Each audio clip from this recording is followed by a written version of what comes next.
پیدا فرمائی.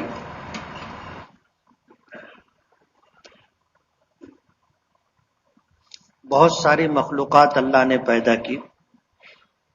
انسانوں کو اللہ پاک نے اشرف المخلوقات بنایا اور کائنات کی ہر چھوٹی بڑی مخلوق کو اللہ پاک نے انسانوں کی خدمت پر مامور کیا. نبی کریم صلی اللہ علیہ وسلم کا ارشاد مبارک ہے، ان الدنیا خلقت لکم، کہ یہ پوری دنیا پوری کائنات اللہ نے تمہارے لیے پیدا کی.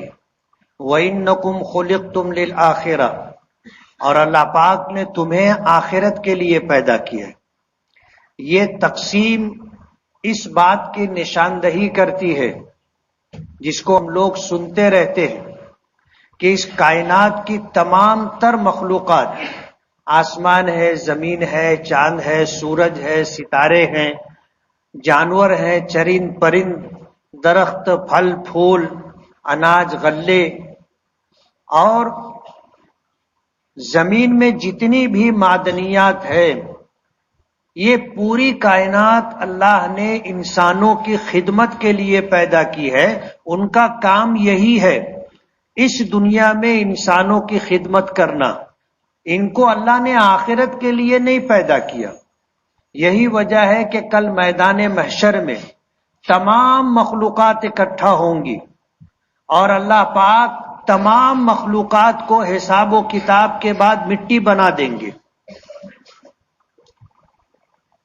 حدیث پاک میں آتا ہے کہ اگر سینگ والی بکری نے بے سینگ والی بکری کو اس دنیا میں مارا ہوگا تو اللہ پاک انصاف قائم فرمائیں گے اور بے سینگ والی بکری کو سینگ عطا کریں گے، اور پھر جس بکری نے اس کے ساتھ ظلم و زیادتی کی تھی اس کو بدلہ دلایا جائے گا، اور بے سینگ والی بکری کو سینگ ملے گی، وہ اپنا بدلہ لے لے گی. اللہ پاک دونوں کو مٹی بنا دیں گے. تو کائنات کی تمام مخلوقات کا جو مقصد ہے وہ انسانوں کی خدمت، اور انسانوں کو اللہ پاک نے اس کائنات کے لیے نہیں بنایا. ہمیں اللہ نے آخرت کے لیے پیدا کیا ہے. جب ہمیں اللہ نے آخرت کے لیے پیدا کیا ہے تو یہ دنیا ہمارے لیے رہنے کی جگہ نہیں ہے، یہ گزرگاہ ہے. یہ گزرگاہ ہے. ہم آئے ہیں، یہاں سے گزر جائیں گے. کسی کا انتقال ہوتا ہے تو پکارا ہوتا تھا کہ فلاں شخص گزر گئے، یعنی اس دنیا میں آئے تھے، اب یہاں سے گزر کر کے آگے کے عالم میں چلے گئے. یہ گزرگاہ ہے. ہم جو ہیں مسافر ہیں. حضور نے فرمایا کن فی الدنیا کا انک غریب او عابر سبیل، اس دنیا میں اس طرح رہو جیسے مسافر دوران سفر کسی جگہ رہتا ہے. آج اس مسجد کے اندر بہت سارے مہمان باہر سے آئے ہوئے. ہمارے اس مسجد کے ذمہ دار ضیاء حکیم صاحب کے بیٹے کا آج نکاح ہے. کافی مہمانوں کو انہوں نے بلایا ہے. ان کے ایک بھائی امریکہ سے آئے ہیں، راجستھان سے، گجرات سے، بمبئی سے، اور نہ معلوم کن کن علاقوں سے ان کے یہاں شادی میں شرکت کے لیے مہمان آئے ہیں. وہ ہمارے شہر میں پردیسی ہے، آپ سمجھ رہے ہو، یہاں رہنے کے لیے نہیں آئے ہیں، بحیثیت مہمان آئے ہیں، پردیسی ہیں. شادی کی نکاح کی تقریب ہو جائے گی، ولیمے کا پروگرام ختم ہو جائے گا، آپ ان کو روکو گے بھی تو وہ نہیں رکیں گے کہ رکیں گے. ہم ان کو بولیں گے اب یہیں رہ جاؤ، رہیں گے؟ نہیں رہیں گے. کن فی الدنیا کا انک غریب، اس دنیا میں تم رہو اس طرح جس طرح پردیسی کسی شہر میں جا کر کے رہتا ہے. او عابر سبیل، یا مسافر کی طرح رہو کہ مسافر اپنے وطن سے چلتا ہے، اس کو جہاں جانا ہے وہاں جائے گا، راستے میں مقامات سے گزرتا ہوا چلے گا. ایک شخص بمبئی سے چلا ہے، اسے دلی جانا ہے، درمیان میں بہت سارے شہر پڑیں گے، وہ وہاں اپنی ضرورت پوری کرنے کے لیے رکے گا تو رکے گا، ورنہ وہ وہاں سے گزرے گا. یہی حال ہمارا ہے. ہمارے آقا سرکار دو عالم صلی اللہ علیہ وسلم نے ہمیں فرمایا کن فی دنیا، تم دنیا میں اس طرح رہو کأنک غریب، جیسے کوئی پردیسی کسی شہر میں جا کر کے رہتا ہے، او عابر سبیل، یا مسافر کی طرح رہو کہ تم اس راستے سے گزر جاؤ گے، ضرورت ہوئی، تقاضا رہا، رک گئے، پھر آگے بڑھ گئے. یہی حال ہمارا اس دنیا میں ہے. اللہ نے یہ دنیا ہمارے لیے بنائی ہے، لیکن ہمیں اس دنیا کے لیے نہیں بنایا، اللہ نے ہمیں آخرت کے لیے بنایا. نبی کریم صلی اللہ علیہ وسلم نے یہی بات فرمائی کہ ان الدنیا خلقت لکم، یہ پوری کائنات تمہارے لیے پیدا کی گئی ہے. وَإِنَّكُمْ خُلِقْتُمْ لِلْآخِرَةِ، اور تمہیں اللہ پاک نے آخرت کے لیے پیدا کیا ہے. تو یہ دنیا ہمارے لیے ہمیشہ رہنے کی جگہ نہیں ہے، یہ دنیا ہمارے لیے ضرور بنائی گئی ہے. اور کائنات کی تمام تر مخلوقات کو، چاہے وہ مخلوق چھوٹی ہو یا بڑی ہو، اللہ نے اسے ہماری خدمت پر مامور کیا ہے. چاند ہمارے لیے نکلتا ہے، سورج ہمارے لیے نکلتا ہے، ستارے ہمارے لیے چمکتے ہیں، زمین سے پھل پھول غلہ معدنیات سونا چاندی نہ معلوم کیسی کیسی چیزیں اللہ نے ہمارے لیے رکھی ہیں، اور وہ نکلتی ہیں اور ہمارے کام آتی ہیں. ان کی پیدائش کا مقصد صرف یہ ہے انسانوں کی خدمت. یہی وجہ ہے کہ کل قیامت میں تمام مخلوقات کو اللہ ختم کر دیں گے، مٹی بنا دیں گے، حساب و کتاب ہوگا. حساب و کتاب کے بعد ان کا ٹھکانہ جنت یا جہنم نہیں ہے، اللہ انہیں مٹی بنا دیں گے. جنت اور جہنم اللہ پاک نے ہم لوگوں کے لیے بنائی. یہ دنیا ہمارے لیے ہمیشہ رہنے کی جگہ نہیں ہے، ہمیشہ رہنے کی جگہ ہمارے لیے آخرت ہے. یا تو انسانوں کا ٹھکانہ جنت میں ہوگا یا انسانوں کا ٹھکانہ جہنم میں ہوگا. حدیث پاک میں آتا ہے کہ اللہ پاک نے انسانوں کو پیدا کیا اور دونوں جگہ ان کا ٹھکانہ رکھا، جنت میں بھی جہنم میں بھی، دونوں جگہ ان کا ٹھکانہ ہے. یہی وجہ ہے کہ جب کسی شخص کا انتقال ہونے لگتا ہے، اگر اس دنیا میں اس نے ایمان قبول کیا، اس دنیا میں اسلام کے تقاضوں کو پورا کیا، سرکار دو عالم صلی اللہ علیہ وسلم کی سنتوں کی اتباع اور پیروی کی اور شریعت کے مطابق زندگی گزاری، تو مرنے کے وقت ہمارے آقا فرماتے ہیں کہ اسے پہلے جہنم بتائی جاتی ہے، اور جہنم بتائی جاتی ہے اور اسے کہا جاتا ہے کہ دیکھ یہ تیرا ٹھکانہ تھا، لیکن تو دنیا میں رہا، تو نے ایمان قبول کیا، دنیا میں رہا، سرکار دو عالم صلی اللہ علیہ وسلم کی شریعت اور سنت کے مطابق زندگی گزاری، اس بات کی کوشش کرتا رہا کہ اللہ مجھ سے راضی ہو، اللہ کا رسول اللہ کا حبیب ہم سے راضی ہو، اس بات کی کوشش ساری زندگی کرتا رہا. تیرا ٹھکانہ یہ تھا، اسے جہنم بتائی جاتی ہے، لیکن ایمان شریعت کے تقاضوں کی تکمیل کی وجہ سے اللہ نے اب تجھے یہ ٹھکانہ دیا ہے، اس کو جنت دکھائی جاتی. مرنے والا جب دنیا میں سکرات کی حالت میں، موت کی کیفیت میں جہنم کو دیکھتا ہے دہل جاتا ہے، لیکن جب اسے یہ خوشخبری دی جاتی ہے کہ اب تیرا ٹھکانہ اللہ نے یہ بنایا ہے، جنت دیکھتا ہے، اس کے چہرے پہ رونق آ جاتی. آپ دیکھو گے بہت سارے لوگوں کا انتقال کے وقت یہ دونوں کیفیت دکھ کر کے آتی ہے، بہت بے چینی ہوتی ہے، بہت تکلیف دکھائی دیتی ہے، چہرہ بدلا ہوا ہوتا ہے، لیکن آخر وقت میں چہرے پر مسکراہٹ ہوتی ہے، چہرے پر رونق اور تازگی ہوتی ہے، ایک عجیب قسم کا نور ہوتا ہے، ایک عجیب قسم کی رونق ہوتی ہے، ہم اسے الفاظ میں بیان نہیں کر سکتے. اور انتقال ہو جاتا ہے، چہرہ چمکتا دمکتا ہوتا ہے، چہرے پر ایک خاموش مسکراہٹ ہوتی ہے. اس کی وجہ یہ ہوتی ہے کہ اس نے مرنے کے وقت پہلے جہنم دیکھا تھا، اس کی کیفیت بگڑ گئی تھی، لیکن جب اسے جنت بتا کر یہ خوشخبری دی جاتی ہے کہ تیرا ٹھکانہ یہ ہے جنت، تو پھر اسے اطمینان اور سکون ہو جاتا ہے۔ حدیث پاک میں آتا ہے کہ روح جو قبض کی جاتی ہے، گنہگار لوگوں کی روح اس طرح نکالی جاتی ہے جیسے بیری کا پودا ہوتا ہے، اس کے اوپر ریشم کا کپڑا ڈال دیا جائے اور پھر اس کپڑے کو کوئی طاقتور شخص پوری طاقت کے ساتھ کھینچ لے۔ یہ بیری کے پودے پر ریشم کا یہ کپڑا چاروں طرف سے ادھڑ جاتا ہے، کھینچ جاتا ہے۔ گنہگار کی روح اس طرح نکالی جاتی ہے اور نیک لوگوں کی روح اس طرح نکلتی ہے۔ ہمارے آقا نے فرمایا کہ جیسے گندھے ہوئے آٹے میں بال ہوتا ہے، دکھائی دیا اسے پکڑ کر کے کھینچو، آرام سے پورا بال باہر آ جاتا ہے۔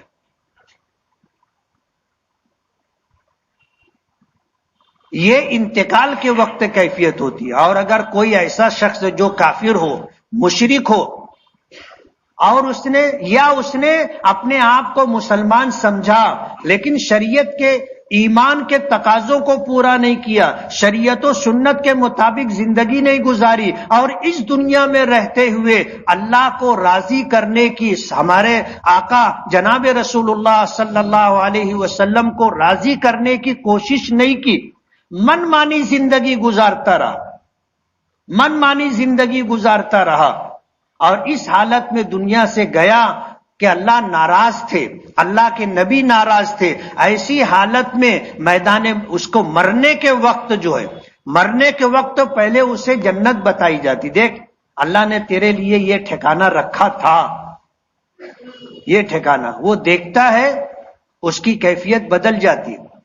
لیکن پھر جب اسے بتایا جاتا ہے کہ تو نے دنیا میں ایمان قبول نہیں کیا، اسلام قبول نہیں کیا، اللہ اس کے رسول کی شریعت و سنت کو پیش نظر نہیں رکھا، اللہ کو اور اس کے حبیب کو راضی کرنے کی کوشش نہیں کی، من مانی زندگی گزارتا رہا، اور اس دنیا سے گزر کر کے تو اب آ رہا ہے، دیکھ تیرا ٹھکانہ یہ ہے، اسے جہنم بتائی جاتی۔ جہنم دیکھ لیتا ہے، اس کا چہرہ کالا پڑ جاتا ہے، وہ سمجھ جاتا ہے کہ اب مجھے یہاں رہنا پڑے گا۔ آج اللہ کا بہت بڑا احسان ہے کہ اللہ نے ہمیں ایمان اپنے فضل سے عطا کیا ہے، یہ اللہ کا انعام ہے، اس کا کرم ہے۔ ہم نے اللہ سے ایمان مانگا نہیں تھا، ہم نے اللہ سے آخری نبی کا امتی ہونا مانگا نہیں تھا، ہم نے اللہ سے مکمل دین اسلام مانگا نہیں تھا، اللہ نے ہمیں قرآن کریم اپنے فضل سے عطا کیا، ہم نے مانگا نہیں تھا۔ مسلمان ماں باپ کی گود میں ہمیں ڈال دیا، ماں باپ کے مسلمان ہونے کے طفیل اور صدقے میں ہم مسلمان ہیں۔ مفت میں اسلام کی دولت، مفت میں ایمان ملا، اسلام ملا، قرآن ملا، سرکار کا امتی ہونا ملا، تو ہمیں اس کی قدر نہیں ہے۔ آپ اسلام کی قدر، اس کی قیمت کیا ہے، آپ ان سے پوچھو جو کسی دوسرے مذہب میں تھے، ماں باپ مسلمان نہیں تھے، انہوں نے اسلام کو سمجھا اور پھر اپنے باپ دادا کا دین چھوڑ کر کے اسلام قبول کیا، اور اسلام میں آنے کے بعد جن حالات سے وہ گزرتا ہے، آپ اس کی اگر زندگی پڑھو گے تو آپ کو اندازہ ہوگا۔ اسلام قبول کرنے والا شخص ماں باپ کو چھوڑ کر کے آتا ہے، بھائی بہنوں کو چھوڑ کر کے آتا ہے، پورے خاندان کو چھوڑ کر کے آتا ہے، کبھی تو ایسا ہوتا ہے کہ بیوی بچوں کو چھوڑ کر کے آنا پڑتا ہے۔ صحابہ کرام رضوان اللہ تعالی علیہ مجمعین کی سیرت پڑھو، انہوں نے جب سرکار کے ہاتھ پر ایمان قبول کیا اور مکہ چھوڑنا پڑا تو مکہ چھوڑتے ہوئے انہیں سب کچھ چھوڑنا پڑا، بے یار و مددگار، خالی ہاتھ، بے بسی اور بے کسی کے ساتھ مدینہ پہنچے تھے۔ اللہ کے رسول صلی اللہ علیہ وسلم نے یہ انتظام فرمایا کہ ایک مہاجر ایک مدینے کے رہنے والے شخص کو، انصاری کو بلاتے تھے اور ایک مہاجر کو، اور کہتے تھے کہ تم دونوں آج سے بھائی ہو۔ اسے کہتے ہیں مواخات، ایک دوسرے کا بھائی بنانا۔ حضور نے ایک مہاجر کو جو ہجرت کر کے اپنا سب کچھ چھوڑ کر مدینہ آیا تھا سرکار کے قدموں میں، اسے بتایا کہ یہ تیرا بھائی ہے۔ ایک انصاری کو بلا کر کے کہا، میں نے واقعہ سنایا پیچھے کہ ایک صحابی تھے عبد الرحمن ابن عوف رضی اللہ تعالی عنہ، جب ہجرت کر کے مدینہ آئے تو جو حالت تھی وہ میں نے بتائی. اللہ نے ایک انصاری صحابی کو بلایا اور کہا کہ آج سے تم بھائی ہو. سرکار کے فرمان کو، حکم کو انہوں نے سر آنکھوں پر رکھا. عبد الرحمن ابن عوف کو اپنے گھر لے گئے. پردے کا حکم نازل نہیں ہوا تھا، ان کی 2 بیویاں تھیں، دونوں کو بلایا اور بلا کر کے کہا کہ یہ دونوں میری بیویاں ہیں، ان میں تمہیں جو پسند ہو کہو، میں اسے طلاق دے دیتا ہوں، عدت گزر جائے گی، تم نکاح کر لینا. میرے یہ 2 مکانات ہیں، جو مکان تمہیں پسند ہو وہ مکان تم لے لو. میرے یہ 2 باغ ہیں کھجور کے، ان میں جو باغ پسند ہو وہ باغ لے لو. حضرت عبد الرحمن ابن عوف رضی اللہ تعالی عنہ نے کہا تھا کہ اللہ تعالیٰ بارک اللہ فی اہلک و مالک، اللہ تعالیٰ تمہاری جان میں، مال میں برکت دے. دلونی الی السوق، مجھے آپ بازار کا راستہ بتا دو، بس مجھے صرف آپ بازار کا راستہ بتا دو، آپ کا ساتھ، آپ کی رفاقت، آپ کی سرپرستی میرے لیے کافی ہے. آپ کا مال، آپ کے اہل و عیال آپ کو مبارک، مجھے صرف بازار کا راستہ بتا دو. صحابہ کرام رضوان اللہ تعالی علیہ مجمعین کی ایک بڑی تعداد تجارت کیا کرتی تھی. خود نبی کریم صلی اللہ علیہ وسلم نے کبھی کسی کی بکریاں چرائی تھی مکے میں. ایک موقع پر آپ نے فرمایا کہ ایک شخص آپ کی خدمت میں آیا اور آنے کے بعد تھر تھر کانپ رہا تھا حضور کی ہیبت اور رعب کی وجہ سے. تو حضور نے فرمایا تھا کہ تم کیوں ڈرتے ہو، کیوں خوف کھاتے ہو؟ میں اس ماں کا بیٹا ہوں جو سوکھا گوشت تو کھایا کرتی تھی. اور پھر آپ نے صحابہ کرام سے فرمایا کہ میں نے مکے والوں کی بکریاں چند قیرات پر چرائی ہیں، لیکن ایک وقت آیا کہ حضرت خدیجۃ الکبریٰ رضی اللہ تعالی عنہا، جو اپنا مال لوگوں کو مزاربت پر دیا کرتی تھی کہ مال میرا ہوگا، محنت تمہاری ہوگی، جو نفع ہوگا وہ آدھا آدھا ہوگا. آپ کے چچا ابو طالب جن کی پرورش میں سرکار تھے، انہوں نے کہا کہ بھتیجے کچھ کام کرو، اور پھر رہنمائی کی. تو آپ حضرت خدیجہ کے یہاں پہنچے. حضرت خدیجہ نے دیکھا کہ صف میں، لائن میں ایک آدمی ایسا بھی کھڑا ہے جو پہلی مرتبہ آیا. اسے بلوا کر کے کنارے بٹھا لیا. یہ لائن ان لوگوں کی تھی جو حضرت خدیجہ کا مال لے کر کے، تجارت کر کے حساب و کتاب دینے کے لیے آئے تھے. اس لیے ہمارے آقا کو ایک طرف بلا لیا. اس معاملہ نمٹ جانے کے بعد ان سے بات کی تو حضور پاک صلی اللہ علیہ وسلم نے اپنا مدعا رکھا، حضرت خدیجہ نے اپنا مال دیا. حضور ملک شام تشریف لے گئے، لیکن حضور کے ساتھ انہوں نے اپنے غلام کو ساتھ میں رکھا کہ تم ساتھ میں جاؤ، اور حضور سے فرمایا کہ یہ تجارت کرنے میں آپ کی مدد کرے گا، اسے تجارت کا تجربہ ہے. حضرت خدیجہ کا غلام ساتھ میں گیا، ملک شام گئے اور آئے. اس راستے میں جو محیر العقول واقعات پیش آئے کہ جب دھوپ کا وقت ہوتا تھا تو ابر آپ کے اوپر سایہ کرتا تھا. کسی درخت کے قریب سے گزرتے تھے تو ٹہنیاں جھک کر کے سلام کرتی تھی. کسی پتھر کی چٹان کے قریب سے گزرے تو وہ پتھر کی چٹان آپ کو سلام کرتی تھی. یہ سب کچھ دیکھا اور اللہ نے اتنا نفع دیا کہ کسی شخص نے کسی ایک سفر کے اندر اتنا نفع کبھی نہیں کمایا تھا.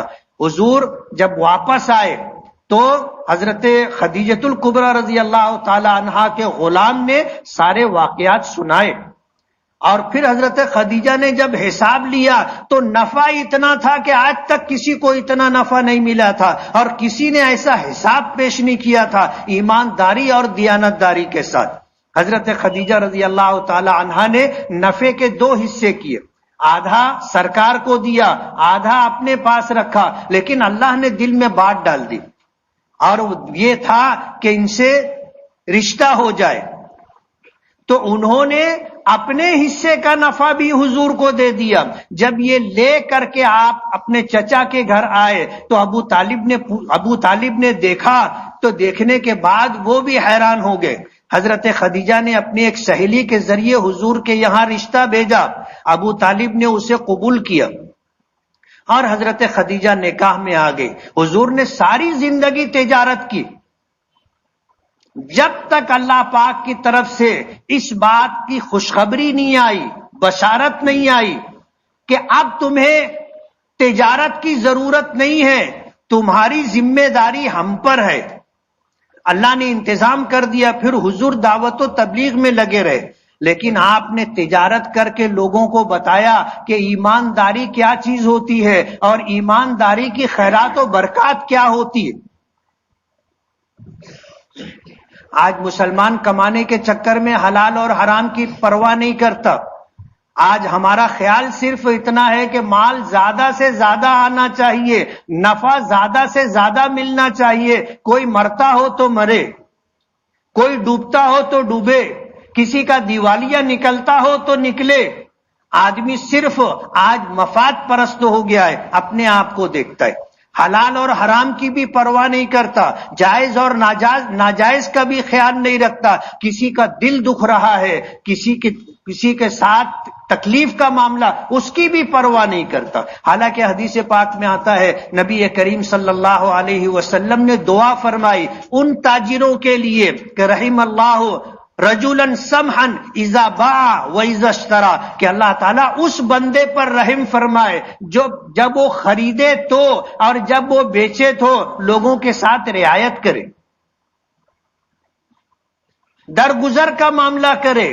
اور حضور کی دعا ہے، ہمارا ایمان ہے کہ وہ کام جس کے کرنے پر نبی کریم صلی اللہ علیہ وسلم نے دعا دی ہے، آپ کی دعا یقیناً بارگاہ الہی میں مقبول اور مستجاب ہے۔ درگزر کرنے والے اور تجارت کے معاملات میں، کاروبار کے معاملات میں لوگوں کے ساتھ رعایت کرنے والوں کے جان میں، مال میں اللہ پاک وہ برکتیں دیتا ہے جو اس کی ساری زندگی کی محنت اور جد و جہد کے بعد بھی نہیں ملے گی۔ ساری زندگی حضور نے اور صحابہ کرام کی ایک بڑی تعداد نے تجارت کی ہے۔ حضرت عبد الرحمن ابن عوف نے کہا تھا، مجھے تم بازار کا راستہ بتا دو کہ مدینے میں بازار کہاں ہے۔ انہوں نے راستہ بتا دیا، راستہ دیکھ لینے کے بعد صبح سے شام تک وہاں خرید و فروخت تو چھوٹا موٹا کام کرتے رہے۔ شام کو جب گھر واپس آئے اپنے انصاری بھائی کے تو پنیر لے کر کے آئے، یہ نفع تھا۔ اور اس دن سے تجارت شروع کی، ساری زندگی تجارت کرتے رہے، نوکری نہیں کی، ساری زندگی تجارت کی۔ ایک وقت تھا کہ مدینہ منورہ میں قحط سالی تھی، لوگوں کے پاس کھانے کے لیے اناج نہیں تھا، قحط سالی کی کیفیت تھی۔ حضرت جمعہ کا دن تھا، جمعہ کی نماز کا وقت تھا، اور لوگوں کو خبر ملی کہ عبد الرحمن ابن عوف کا تجارتی قافلہ ملک شام سے غلہ لے کر کے آ رہا ہے، تو لوگ مسجد چھوڑ کر کے غلہ خریدنے کے لیے چلے گئے۔ کیفیت یہ تھی کہ گھر میں بیوی بھوکی ہے، ماں باپ بھوکے ہیں، بچے بھوکے ہیں، کھانے کے لیے کچھ مل نہیں رہا ہے۔ بازار میں بھی پیسہ ہے، خریدنے کی طاقت ہے، لیکن بازار میں نہ گیہوں ہے نہ غلہ ہے، کچھ بھی نہیں ہے۔ یہ خبر ملی، لوگ بازار کی طرف چلے گئے۔ حضرت عائشہ صدیقہ رضی اللہ تعالی عنہا نے شور سنا، پوچھا کیا بات ہے؟ کسی نے بتایا کہ عبد الرحمن ابن عوف کا تجارتی قافلہ آیا ہے، غلے سے لدا ہوا، پہلا اونٹ مدینہ منورہ میں، اور اونٹ کے اس قطار کا، لائن کا آخری اونٹ ملک شام میں۔ اتنا بڑا تجارتی قافلہ غلے کے ساتھ آیا تھا۔ حضرت عائشہ صدیقہ رضی اللہ تعالی عنہا نے کہا، اللہ تعالیٰ عبد الرحمن ابن عوف پر رحم فرمائے، اللہ تعالیٰ عبد الرحمن ابن عوف پر رحم فرمائے۔ یہ جملہ لوگوں کے درمیان ہوتا ہوا حضرت عبد الرحمن ابن عوف تک پہنچ گیا۔ حضرت عبد الرحمن ابن عوف نے جب یہ جملہ سنا، اس کا اہل عرب کے یہاں جو مفہوم و مطلب ہے وہ کچھ اور ہے۔ یہ جملہ جب کہا جاتا ہے اللہ آپ پر رحم کرے، اس کا مطلب یہ ہوتا ہے کہ جو کام تم کر رہے ہو اس کام میں تمہارے لیے تکلیف ہے، اللہ تم پر رحم کرے۔ عبد الرحمن ابن عوف آئے اور کہا کہ ام المومنین آپ نے یہ بات فرمائی ہے؟ حضرت عائشہ نے کہا کہ ہاں۔ تو حضرت عبد الرحمن ابن عوف نے پوچھا کہ ام المومنین آپ مجھے بتائیں گے کہ اس کا بیک گراؤنڈ اور پس منظر کیا ہے؟ تو حضرت عائشہ رضی اللہ تعالی عنہ نے فرمایا کہ ہاں، اور پھر فرمایا کہ میرے آقا نے یہ بات کہی ہے کہ کل قیامت کے دن میدان محشر میں ایک غریب آدمی امیر آدمی کے مقابلے میں 500 برس پہلے جنت میں جائے گا۔ سمجھ گئے، وہ سمجھ گئے، اور اس کے بعد پورا تجارتی قافلہ جو غلوں سے غلے کے ساتھ آیا تھا اہل مدینہ پر تقسیم کر دیا، مفت میں بانٹ دیا۔ تجارت کیسے کی جاتی ہے ہمارے آقا نے ایک ایک چیز بتائی ہے۔ یہ ہماری کم علمی ہے یا ہماری کوتاہی ہے کہ ہم نے جاننے کی کوشش نہیں کی کہ تجارت کس طرح کرنی چاہیے، اور ہمارے آقا نے تجارت کے جو گر بتائے ہیں، تجارت کے جو اصول بتائے ہیں، اس کے مطابق تجارت کی جائے تو عبد الرحمن ابن عوف کی طرح اللہ تعالیٰ کاروبار میں برکت عطا کرتے ہیں۔ حضرت عبد الرحمن ابن عوف کا جب انتقال ہوا، بخاری شریف کی روایت ہے، ان کی 4 بیویاں تھیں، اور اس زمانے میں بیویوں کو جو چاروں کو ملا تھا 12.5 لاکھ درہم ملے تھے۔ آپ کو پتا ہوگا کسی کا انتقال ہوتا ہے تو اس کے کل مال کا 8واں حصہ بیوی کو ملتا ہے۔ ایک بیوی ہو تو وہ پورا مال لے گی، 2 بیوی ہوگی دونوں میں آدھا آدھا بٹے گا، 4 بیویاں ہوں گی تو یہ 8واں حصہ 4 حصوں پر تقسیم ہو کر ایک ایک بیوی کو دیا جائے گا۔ 50 لاکھ درہم 8واں حصہ بنتا تھا۔ یہ تو درہم و درہم تھا۔ بخاری شریف میں آتا ہے کہ کلہاڑی سے سونے کاٹ کر کے لوگوں کے درمیان وارثوں میں تقسیم کیے گئے تھے۔ آج ہم جائز ناجائز کی پرواہ نہیں کرتے، حلال اور حرام کی تمیز نہیں۔ یہی وجہ ہے کہ ہمارے مال میں برکت نہیں ہے۔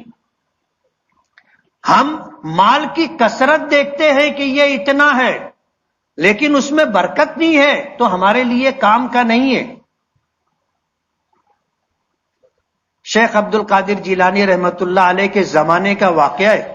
ایک شخص آیا اور اس نے آ کر کے پیران پیر شیخ عبد القادر جیلانی رحمت اللہ علیہ سے عرض کیا کہ میں نے خواب دیکھا ہے، میں محتاج اور ضرورت مند ہوں، میں نے اللہ سے دعا کی تھی کہ اللہ میری مصیبت دور کر دے، میں نے خواب دیکھا کسی نے بتایا کہ فلاں جگہ 1000 دینار دفن ہے، تم جا کر کے لے لو۔ تو میں نے اس سے پوچھا کہ اس میں برکت ہے؟ تو مجھے خواب میں جواب ملا کہ برکت نہیں ہے، تو میں نے انکار کر دیا کہ میں نہیں لوں گا۔ دوسرے دن میں نے خواب دیکھا، کسی نے کہا کہ 500 دینار وہاں ہے، اشرفیاں ہیں، تم لے لو۔ میں نے پوچھا کہ اس میں برکت ہے؟ کہا کہ اس میں برکت نہیں ہے۔ کہا میں نے انکار کر دیا۔ آج میں نے خواب دیکھا، کسی نے مجھے بتایا کہ فلاں جگہ 1 درہم ہے، تم لے لو۔ تو میں نے پوچھا اس میں برکت ہے؟ تو مجھے بتایا گیا کہ ہاں اس میں برکت ہے۔ تو شیخ نے فرمایا کہ جاؤ وہ تم لے لو۔ وہ 1 درہم لے کر کے آئے، بازار گئے، ایک مچھلی خریدی، مچھلی خرید کے لے کر کے آئے، اسے چیرا تو اس کے پیٹ کے اندر سچے موتی نکلے۔ وہاں سے ان کا جو سلسلہ شروع ہوا برکتوں کا معاملہ تھا، سمیٹے نہیں سمیٹا جا رہا تھا، اللہ نے اتنا نوازا۔ آج شریعت کی پاسداری نہ کرنے کی وجہ سے مال ہے ہمارے پاس لیکن برکت نہیں ہے، اور برکت کا یہ تصور صرف ہماری شریعت نے ہمیں بتایا ہے، ہمارے آقا نے ہمیں بتایا ہے۔ دنیا کی کسی زبان میں برکت کا لفظ نہیں ہے، اور مسلمانوں کے علاوہ دوسری کسی قوم میں کسی مذہب کے ماننے والوں کے یہاں برکت کا تصور نہیں ہے۔ کسی انگریزی داں سے آپ پوچھو کہ عربی زبان میں برکت کا لفظ ہے، انگلش میں اس کے سامنے کیا لفظ ہوگا، اس کا ٹرانسلیشن کیا ہوگا، وہ نہیں بتا سکے گا۔ مراٹھی بولو، ہندی بولو، پنجابی بولو، سنسکرت بولو، کسی زبان میں آپ کو برکت کے لفظ کا متبادل نہیں ملے گا۔ یہ اسلام کا تصور ہے، اور وجہ اس کی یہ ہے کہ اللہ پاک نے ہمیں اس دنیا میں پیدا کیا ہے، تو یہ دنیا ہمارے لیے ہمیشہ رہنے کی جگہ نہیں ہے۔ دو ضابطہ اللہ نے بنایا، یہ پوری کائنات اللہ نے ہماری خدمت پر معمور کر دی۔ بڑی سے بڑی مخلوق ہے وہ ہماری خدمت پر ہے۔ ہاتھی جیسے بڑے جانور کی گردن کے اوپر ایک آدمی بیٹھا ہوتا ہے، جسم و جثے کے اعتبار سے، طاقت و توانائی کے اعتبار سے کوئی جوڑ نہیں ہے اس ایک انسان اور ایک ہاتھی کے درمیان، لیکن اللہ نے اس کو مسخر کیا ہے، ہماری خدمت پر معمور کیا ہے، تو اس کی گردن پر آدمی بیٹھ جاتا ہے اور اس سے جو کام لینا چاہے لے لیتا ہے۔ ورنہ ایک ہاتھی اگر بگڑ جائے تو یہ پوری مسجد میں جو ہزاروں کی تعداد میں مجمع ہے، یہ پورا مجمع مل کر کے اس کو قابو میں نہیں کر سکتا۔ اللہ نے اتنی طاقت اسے دی ہے، لیکن یہ پوری کائنات اللہ نے ہمارے لیے بنائی ہے، اس لیے یہ ہماری خدمت کرتے، لیکن ہمیں اللہ نے آخرت کے لیے بنایا۔ وَإِنَّكُمْ خُلِقْتُمْ لِلْآخِرَةِ، اللہ نے تمہیں آخرت کے لیے پیدا کیا۔ سرکار دو عالم صلی اللہ علیہ وسلم جو دین لے کر کے آئے تھے، جو شریعت لے کر کے آئے تھے، یہ کامل و مکمل ہے۔ حجۃ الوداع کے موقع پر جب آپ کی زندگی کا اور اس دنیا میں رہنے کا پردہ کر جانے سے پہلے کا آخری سال تھا، قرآن کریم کی آیت میدان مینا میں نازل ہوئی، الیوم اکملت لکم دینکم واتممت علیکم نعمتی ورضیت لکم الاسلام دینا، کہ آج کے لیے میں نے تمہارا دین تمہارے لیے مکمل کر دیا ہے اور تم پر اپنی نعمتیں تمام کر دی ہیں اور تمہارے لیے دین اسلام کو پسند کر لیا ہے۔ یہ خوشخبری دی، اور یہ وہ بات ہے کہ ایک یہودی عالم نے حضرت عمر رضی اللہ تعالی عنہ سے یہ کہا تھا کہ تمہاری کتاب میں، قرآن میں ایک آیت ایسی ہے کہ اگر وہ ہمارے کسی نبی پر نازل ہوتی تو اس دن کو ہم عید کا دن بناتے۔ تو حضرت عمر نے پوچھا کہ کون سی آیت ہے؟ تو اس یہودی عالم نے کہا تھا، الیوم اکملت لکم دینکم، میں نے آج تمہارے لیے تمہارا دین مکمل کر دیا، واتممت علیکم نعمتی، اور دنیا جہاں کی نعمتیں میں نے تمہارے لیے مکمل کر دی، ورضیت لکم الاسلام دینا، اور تمہارے لیے دین اسلام کو پسند کر لیا ہے۔ تو حضرت عمر فاروق رضی اللہ تعالی عنہ نے فرمایا تھا کہ وہ دن ہمارے لیے عید کا دن تھا۔ آدمی جب حج پر جاتا ہے، 9 تاریخ کو میدان عرفات میں ہوتا ہے اور 10 تاریخ کو میدان مینا میں ہوتا ہے، اور یہ ہمارے لیے بقرعید ہے۔ اللہ نے خود ہی ہمارے لیے اس دن کو بقرعید کا دن بنایا ہے۔ حضرت عمر نے فرمایا کہ 2 عیدیں جمع تھی، 2 عیدیں، جمعہ کا دن تھا اور 10 تاریخ تھی، تو اللہ نے ہمیں مکمل دین عطا کیا ہے، اس میں پیوند لگانے کی ضرورت نہیں ہے۔ کوئی ایسا کام جو ہمارے آقا نے نہیں کیا اور ہمارے آقا نے کرنے کا حکم نہیں دیا، اسے دین سمجھ کر کے ہم کریں، یہ شریعت میں پیوند لگانے جیسا ہے۔ مخمل میں ٹاٹ کا پیوند ہم لگا رہے ہیں۔ قرآن کریم اللہ کی ایسی کتاب ہے کہ اس کتاب میں نہ ایک حرف گھٹانے کی اجازت ہے نہ بڑھانے کی اجازت ہے، اور اللہ نے اس کی حفاظت کی ذمہ داری لی ہے قیامت تک کے لیے۔ اور سرکار دو عالم صلی اللہ علیہ وسلم کا قرآن کریم کے لیے مفسر بنایا اور قرآن کریم کی تشریح اور وضاحت کی ذمہ داری دی۔ ہمارے آقا نے قرآن کریم کو سامنے رکھ کر قیامت تک آنے والے انسانوں کے لیے 23 سال کے عرصے میں جو کچھ ارشاد فرمایا وہ قرآن پاک کی تشریح ہے، وہ قرآن پاک کی تفسیر ہے، وہ قرآن پاک کی وضاحت ہے۔ اب ہمیں کسی اور کی وضاحت کی ضرورت نہیں ہے۔ ہمارے آقا کا فرمان آخری، ہم اس کے مقابلے میں کسی دوسرے کی بات مان نہیں سکتے، قبول نہیں کر سکتے۔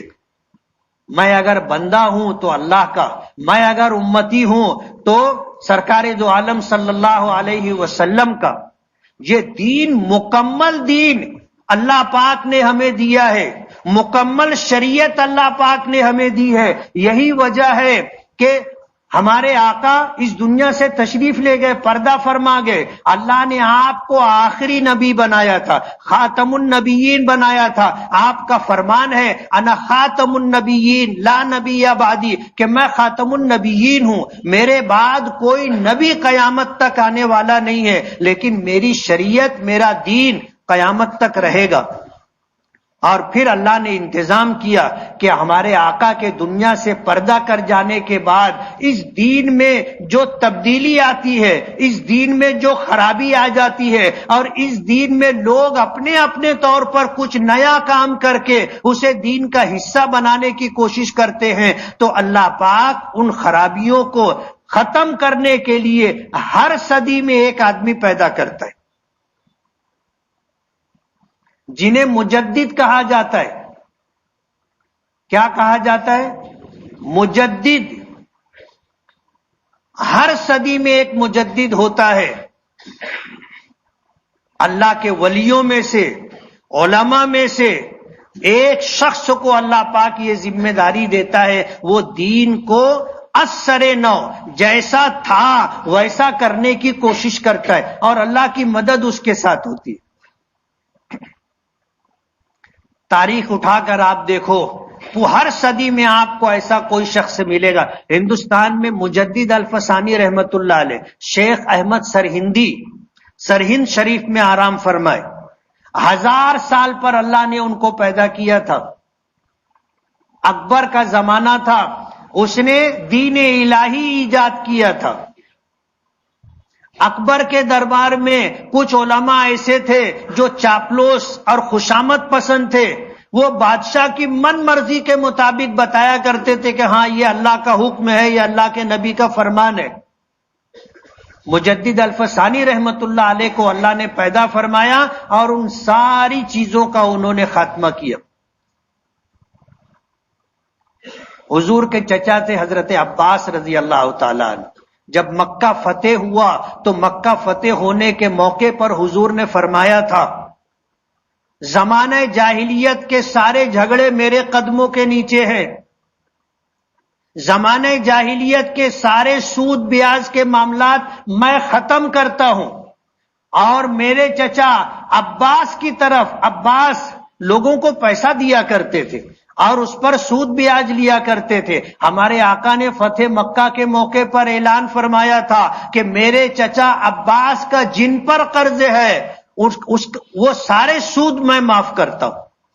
حضرت عباس کو خبر ہوئی، آئے، آ کر کے پوچھا کہ اللہ کے رسول آپ نے ایسا اعلان فرمایا ہے؟ حضور نے فرمایا کہ ہاں، میں نے اعلان کیا ہے کہ میرے چچا عباس کا جن لوگوں پر قرض ہے اس کا جتنا سود اور بیاج ہے میں معاف کرتا ہوں۔ تو حضرت عباس نے فرمایا تھا کہ اللہ کے رسول آپ نے سود بیاج معاف کیا ہے، میں اصل رقم بھی معاف کرتا ہوں۔ حضور نے دعا فرمائی، اور اس دعا کی برکت تھی کہ حضرت عباس رضی اللہ تعالی عنہ کی نسلوں میں 535 سال تک حکومت رہی۔ آپ تاریخ اٹھا کر کے دیکھ لے کہ کسی ایک خاندان نے 535 سال تک حکومت نہیں کی۔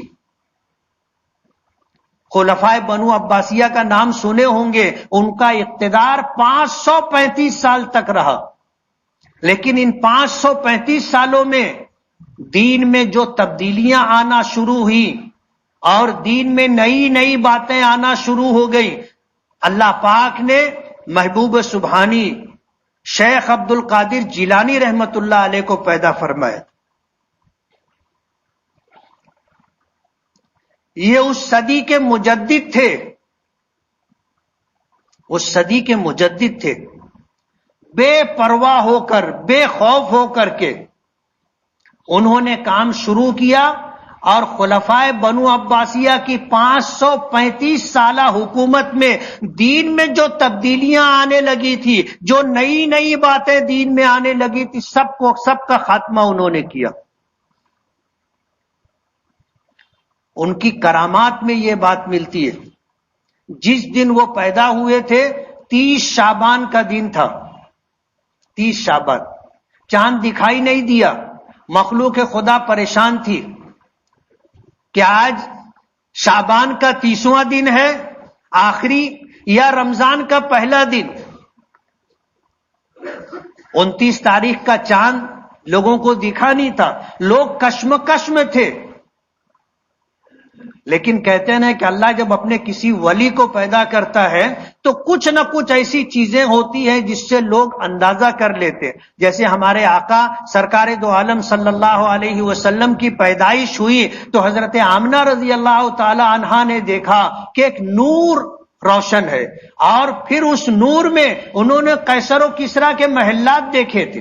ہمارے آقا پیدا ہوئے، کسریٰ کے محل کے 14 کنگورے ٹوٹ کر کے گر گئے تھے. دریائے ساوا جو کبھی خشک نہیں ہوا تھا خشک ہو گیا تھا. اور آتش کدہ فارس میں پارسی اور مجوسی لوگ، وہ آگ جو 1000 سال سے جل رہی تھی اللہ نے اسے بجھا دیا تھا. حضور کی پیدائش کے یہ وہ اثرات تھے جو دنیا نے دیکھا اور تاریخ کی کتابوں میں ہے. شیخ عبد القادر جیلانی رحمت اللہ علیہ پیدا ہوئے، لوگوں کو تبدیلیاں نظر آئی، اور ان کی والدہ نے بتایا کہ اس بچے کی پیدائش ہوئی ہے، دن بھر اس نے دودھ نہیں پیا. اس زمانے کے اولیاء کرام، اکابرین، علماء، بزرگان دین نے اس بات سے فیصلہ کیا کہ یہ بچہ روزہ ہے، آج یکم رمضان ہے، 30 شعبان نہیں ہے.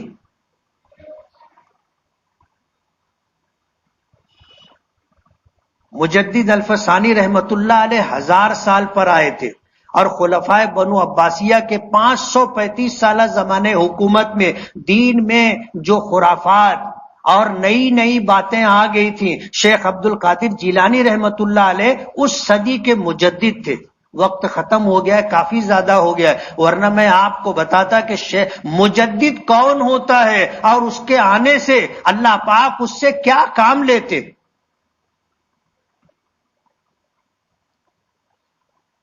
شیخ عبد القادر جیلانی رحمت اللہ علیہ نے بہت مشہور واقعہ ہے، بال بھارتی میں آپ نے پڑھا ہوگا. بچپن میں تعلیم حاصل کرنے کے لیے جا رہے تھے، والدہ نے 40 اشرفیاں بغل کے کپڑے میں سی کر کے رکھ دی تھی. بچپن میں ہم نے کتاب میں پڑھا. راستے میں ڈاکوؤں نے قافلہ لوٹ لیا، جس کے پاس جو تھا سب چھین لیا. ایک ڈاکو نے شیخ عبد القادر جیلانی رحمت اللہ علیہ، بچے تھے، حصول علم کے لیے بغداد جا رہے تھے. پوچھا کہ تیرے پاس کیا ہے؟ تو کہا کہ میری بغل میں 40 اشرفیہ ہے. وہ حیران ہو گیا، ان کو لے کر کے اپنے سردار کے پاس پہنچا، پوری بات بتائی تو سردار نے پوچھا کہ کیا ہے؟ کہا کہ میرے پاس 40 اشرفیاں ہیں. دیکھا گیا تو ان کے بغل میں 40 اشرفیاں تھی. ڈاکوؤں کے سردار نے کہا کہ یہ تو چھپا ہوا تھا، یہ دینار اشرفیاں چھپی ہوئی تھی، تیرے علاوہ کسی کو معلوم نہیں تھا، تو نے بتا کیوں دیا؟ کہا کہ میری والدہ کی نصیحت یہ تھی کہ کبھی جھوٹ مت بولنا. میں کیسے کہہ سکتا تھا کہ میرے پاس کچھ نہیں؟ اس بات کو اللہ نے ان ڈاکوؤں کے لیے ہدایت کا ذریعہ بنا دیا.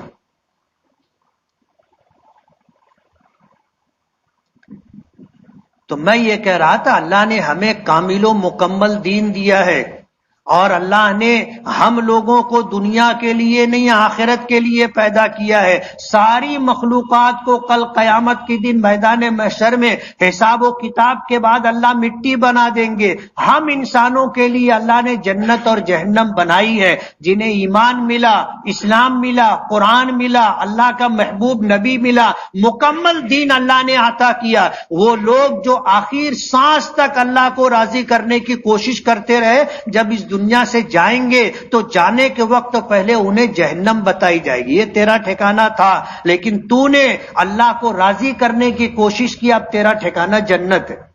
اور اس کے برخلاف جو دوسرا آدمی ہوگا اس کو پہلے جنت بتائی جاتی، دیکھ تیرا ٹھکانہ یہ تھا، لیکن تو نے دنیا میں اللہ کو ناراض کیا، اللہ کے رسول کو ناراض کیا، من مانی زندگی گزاری، اب تیرا ٹھکانہ جہنم ہے۔ مرتے وقت تو کچھ لوگوں کے چہرے روشن ہوتے ہیں، چمکتے دمکتے ہوتے ہیں، یہ علامت ہوتی ہے کہ انہوں نے اپنا ٹھکانہ جنت دیکھ لیا ہے۔ کچھ لوگوں کا چہرہ بدل جاتا ہے، سیاہی چھا جاتی ہے اور چہرے پر تکلیف کے آثار ہوتے ہیں، یہ علامت ہوتی ہے کہ اس کو جہنم بتا دی گئی اور بتا دیا گیا تیرا ٹھکانہ یہ۔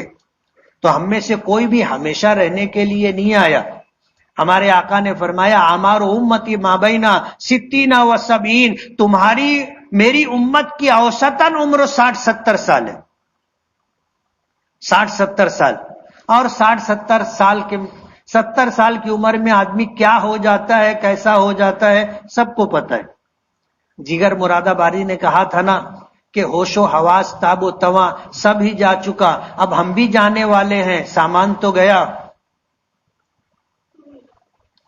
70 سال 75 سال کی عمر میں آدمی کا کیا حال ہو جاتا ہے آپ کو پتہ ہے، یادداشت ختم ہو جاتی ہے، دانت نہیں رہتے، ہاتھوں میں راشا آ جاتا ہے، بینائی کمزور ہو جاتی ہے، آدمی بولتا کچھ بھی بولنے لگ جاتا، پھر کان سے اونچا سنائی دینے لگتا، یہ سب ہوتا ہے۔ ہوش و حواس تاب و تواں سب ہی جا چکا، اب ہم بھی جانے والے ہیں، سامان تو گیا۔